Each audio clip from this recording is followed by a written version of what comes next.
Hello, everyone. So today I want to talk about Rachel McAdams. I think she's amazing.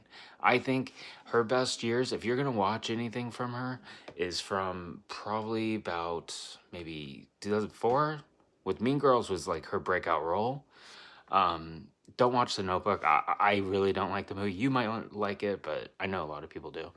But so up until like 2017, I think her best films are like some of the character driven stuff, some of the films that no one really talks about, especially in the like years at like starting with 2005 to 2007. She's got so much incredible range, and screen presence. I think it's really important. And so Send Help, look, I'm not a big fan of it, but I like elements of Send Help. I think the campiness she leans into so great, and then, just the over the top acting, she leans in great, you know, especially that scene in the third act in the boar, I think is great, and then the first 30 minutes. I just think Send Help is it could have been a little shorter. It just felt like kind of drawn out a little bit, and I just didn't like the ending. So, but if you're gonna watch, like I think she can do comedy, and she made a career out of being a romantic lead. Morning Glory was cute.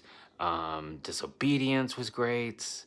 I mean, it's like the movie she did with Russell Crowe, where she was a journalist, and then of course she was good in Spotlight, that got her a nomination. It's just she's done so much great work. I just think after like probably about 2017, she's just not as good. The roles are not as good as what they used to be, and so, but still great. Like probably one of the better actresses that are actually working today, that actually has range, that can command a scene. But after, yeah, so my favorite of hers is Red Eye. Not the best movie, but it's just like the first 2/3 of the film where they're fleshing out the characters, and it's kind of like, they're these two people that are just like getting to know each other, and then one's a killer kind of thing. So yeah, that's like probably one of my favorite ones, and it's very emotional. But yeah, it's like, check out everything that she's done. She's so great, though. What do you think? What is your view on her?